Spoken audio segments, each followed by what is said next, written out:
Assalamualaikum warahmatullahi wabarakatuh. Hai teman pemilih podcast KPU Kota Batu, hadir kembali. Saya Marlina, sekarang bertanggung jawab di divisi perencanaan, data dan informasi KPU Kota Batu.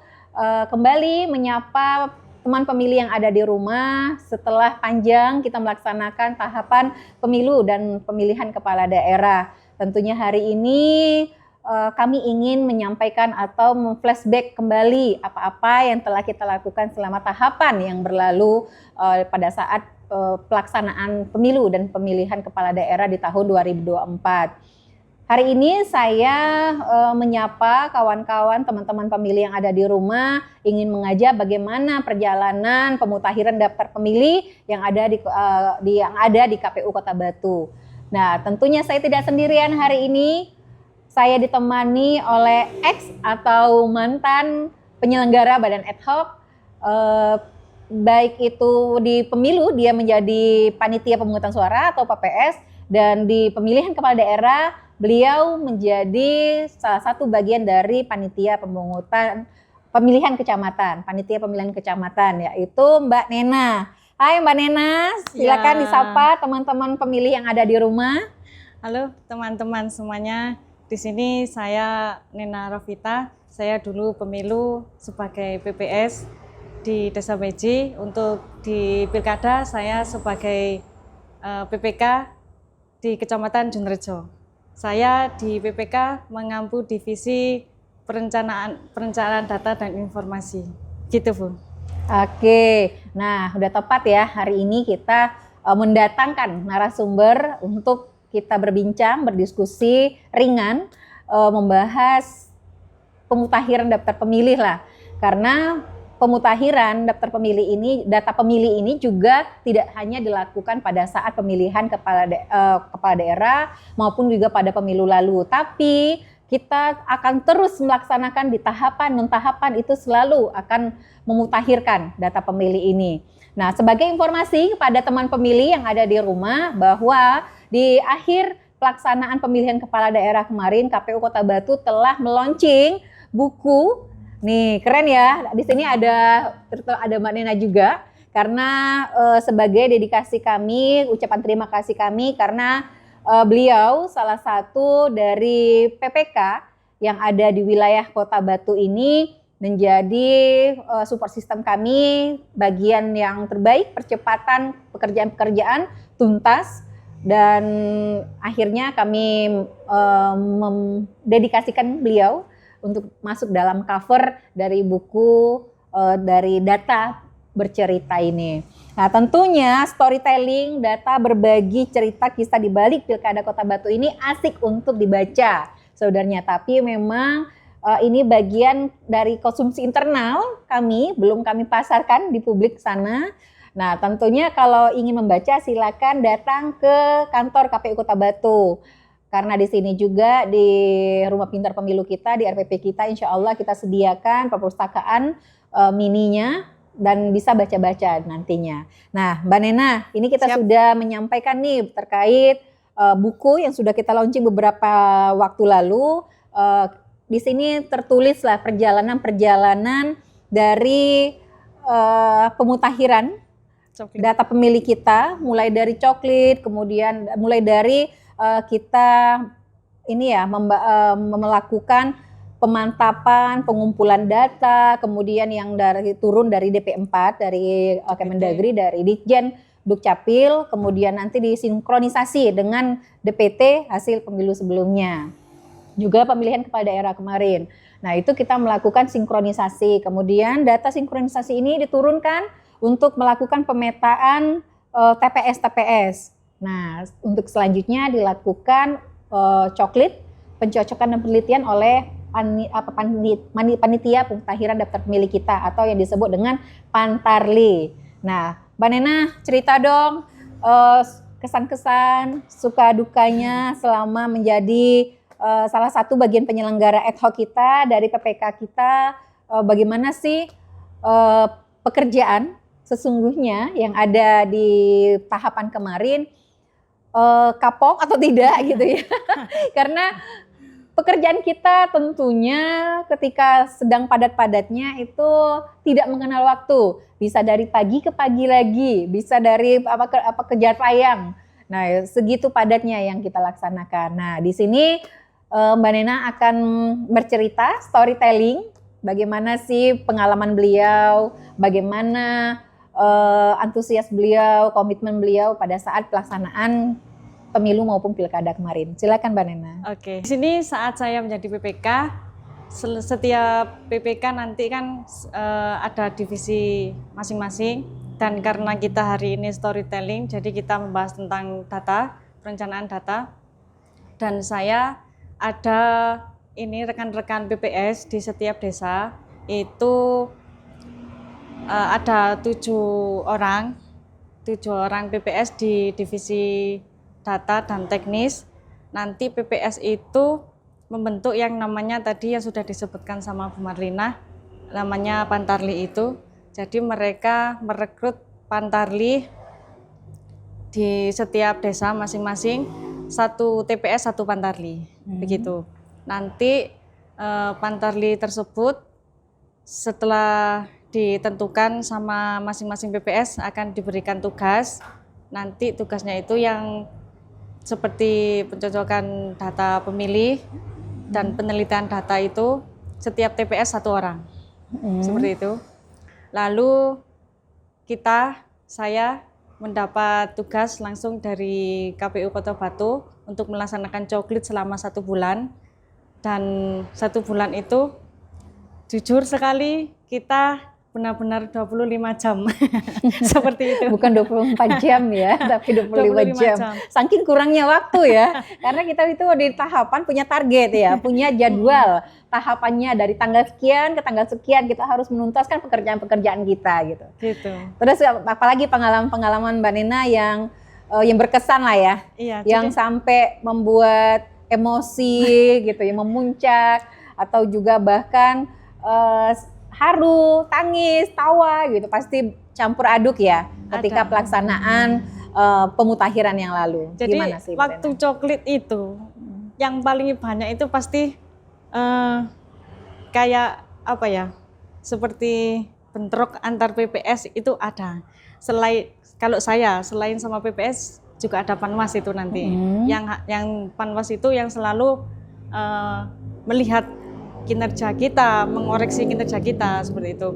Jadi saya mewajibkan karena ditarget oleh KPU harus 1 bulan selesai. Saya pun juga menginfokan kepada PPS itu, teman-teman PPS bahwa 1 bulan itu harus selesai. Nah, gimana kiatnya itu seperti apa? Itu begini, saya menginfokan kepada PPS bahwa siapa nanti teman-teman PPS yang coklitnya cepat, akurat, dan sesuai, nanti akan saya kasih reward sendiri. Oh iya, ini nih yang perlu kita ingat kembali bahwa kemarin pelaksanaan pilkada lah ya khususnya ya, itu bertabur reward. Baik itu dari KPU Kota Batu, kemudian secara berjenjang, PPK memberikan challenge juga kepada PPS dan juga berikutnya dari Kepantarli. Nah, kita itu bertabur bintang ya, bertabur reward pada saat pelaksanaan. Bukan kita untuk memberikan atau kita ingin foya-foya, kemudian membeli hal-hal yang tidak penting, tidak. Tapi di sini kita ada reward and punishment ya. Rewardnya adalah kita memberikan seperti merchandise, kemudian kenang-kenangan. Tapi punishmentnya tentunya tidak separah yang dibayangkan lah. Kita hanya paling kalau kawan-kawan di PPK dan PPS bahas, kalau untuk melihat pimpinannya di atasnya satu tingkatan di KPU Kota Batu, saya mungkin ngoprak-ngoprak apa ya bahasanya itu ngejar pekerjaan biar cepat selesai gitu. Dan saya tungguin ya Mbak Nena, selalu saya dampingi terus di WA, jangan sampai orang mau istirahat pun mungkin akan terganggu karena bisa jam 11 malam kita WA, gimana pekerjaan, udah tuntas belum gitu. Nah, ini menjadi bagian kenangan tersendiri ya. Kadang kesel dengan Bu Marlina, kadang juga ternyata ada untungnya juga ya Bu Marlina ngoprak-ngoprak gini gitu ya Pak. Jadi teman-teman itu kita panisi itu namanya, biar PPS itu biar lebih cepat pengerjaannya, lalu nanti Pantarli itu juga selesai dengan akurat dan benar seperti itu. Jadi enggak semata-mata harus asal coklit itu enggak. Kita harus menyesuaikan. Teman-teman saya tekankan lagi, ini nanti dapat reward itu harus dengan yang akurat, dengan yang baik dan tepat seperti itu. Jadi enggak asal-asal coklit gitu. Iya. Jadi harus benar-benar tentunya kecepatan, ketepatan dan Cocok. valid data itu yang harus Valid. penting ya. Karena kita juga agar pekerjaan itu tidak 2 kali dilakukan. Saya selalu KPU Kota Batu selalu mengingatkan kepada kawan-kawan penyelenggara badan ad hoc, PPK, PPS maupun Pantarli, ayo pekerjaannya harus diselesaikan pada hari itu juga. Jangan ditimbun-timbun pekerjaannya karena ada kertas kerja ya setiap hari yang harus memang kawan-kawan isi progres per harinya, dan ini tentunya membutuhkan kedisiplinan dan juga ketelitian ya Mbak Nena. Iya, jadi seperti itu. Kalau di PPK kita mantaunya ada di web e-coklit itu. Jadi setiap desa tahu presentasinya sampai seberapa. Misalkan ada yang sebelumnya satu desa sampai masih 30%, setelah itu sudah di desa lain sudah 60%, itu saya tekan itu PPS-nya. Ayo cepet masuk kalah sama desa ini dengan TPS yang lebih sedikit gitu. Teman-teman saya bilangin gitu, masuk kalah gitu kan, seret-seret. Terus saya bilang kalau lebih cepat nanti akan lebih baik gitu kan. Biar kita benar-benar pengerjaannya valid seperti itu. Jadi ya sering seperti itu, malam-malam jam 11 gitu, jam 11 malam saya WA di grup teman-teman, ayo cepet di progres ini teman-teman Pantarlinya seperti itu, biar lebih cepat masuk TPS yang lebih sedikit kalah gitu kan, sama TPS yang lebih tinggi seperti itu. Ya untungnya mereka nurut. Ngikut ya. Ngikut. Karena juga kawan-kawan ini kita meminta bahwa penyelenggara badan ad hoc itu adalah bagian dari tim kerja. Kita tidak bisa bekerja sendirian. Nah, makanya kita harus kompak. Kemudian juga bukan kita mengajari, bukan merasa pimpinan ini adalah orang yang paling tinggi, tidak. Karena ini kan adalah tim kerja. Semua kita rangkul, kemudian kita dampingi, tidak dibiarkan sendiri ya Mbak Nena. Malah kadang kita membantu apa sih kendalanya gitu, yang harus kita selesaikan secara bersama-sama. Nah kemudian Mbak Nena, suka dukanya apa? Saya ini penasaran nih, dengan selama ini mungkin ada curhatan-curhatan di belakang layar. Ada juga dengan Mbak Nena, apa sih bisa kalau boleh teman pemilih kita yang di rumah bisa tahu sedikit nih, oh yang sukanya begini menjadi penyelenggara ad hoc, menjadi PPK, PPS, kemudian dukanya ini gitu. Apa Mbak Nena? Kalau masalah yang coklit itu ya. Boleh. Kalau yang coklit itu menurut saya yang saya ikut turun ke lapangan menemani teman-teman PPS itu adalah misalkan ada satu keluarga sudah bercerai tapi belum bisa kakak, itu kadang nggak mau dicoklit. Itu bikin kita susah soalnya nggak mau tanda tangan. Oh gitu. Nggak, jadi kan ada stiker kalau sudah dicoklit kan ada stiker. Lah itu nggak mau, namanya dicampur itu nggak mau. Nah, kalau yang udah bercerai itu seperti itu. Ada juga. Iya, teman pemilih di rumah itu bisa mengingat kembali ya. Kadang pada saat pemilu maupun pilkada kemarin, kita melakukan coklit, Pantarli atau petugas yang ada mewakili KPU datang ke rumah satu persatu, melakukan sensus, melakukan coklit. Itu pasti ada stiker yang akan kita tempel di rumah. Dan itu kita tulis tuh siapa yang pemilih-pemilih yang ada di rumah tersebut. Ada 2 orang, kita tulis by name-nya ya. Nah, ada kadang menjadi catatan tersendiri lah bagi kita bahwa ketika di dalam satu rumah itu ternyata ini ada sudah pisah atau bercerai, kemudian satunya sudah keluar dari rumah tersebut, tetapi di dalam datanya KPU itu mereka masih bersatu, masih ada dalam satu kakak tersebut. Nah ini menjadi SOP kita, tupoksi kita bahwa kita harus melakukan prosedur ini sesuai, tidak boleh keluar dari data-data atau berkas-berkas yang ada yang kita bawa pada saat kita melakukan coklit. Jadi ke depan semoga teman pemilih yang ada di rumah memahami pekerjaan yang kami lakukan ini dan juga apa-apa yang menjadi standar operasional kita dalam pekerjaan kita, prosedur kita untuk juga membantu KPU melakukan coklit, walaupun misalnya ketika sudah ada yang berpisah, silakan segera melakukan pembaharuan data, pecah kakak, misal gitu, akan memudahkan KPU untuk selanjutnya melakukan pencoklitan itu. Nah, dukanya apa sih Mbak Nena? Ini di akhir-akhir sesi kita, pingin tahu nih, apa sih yang menjadi yang berkesan di Mbak Nena dalam selama penyelenggaraan pemilu dan pilkada kemarin, Mbak Nena? Menurut saya yang paling berkesan pada saat penyelenggaraan pemilu itu kita semakin kompak.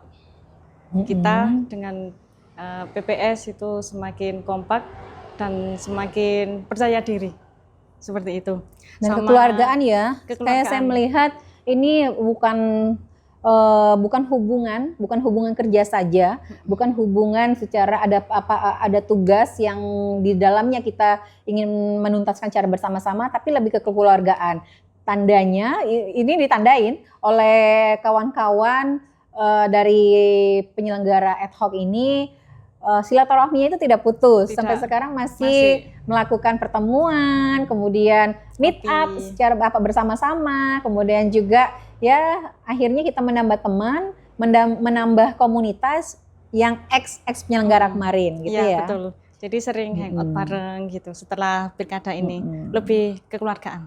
Oke. Mbak Nena, apa sih pesannya untuk di akhir sesi ini? Saya kepada teman pemilih di rumah, pesan dan kesannya terhadap penyelenggaraan pemilu dan pilkada di tahun 2024 nanti, dan apa sarannya kepada KPU Kota Batu untuk memperbaiki kualitas dari demokrasi pemilu dan pilkada kita di ke depan ini, di 5 tahun ke depan nanti.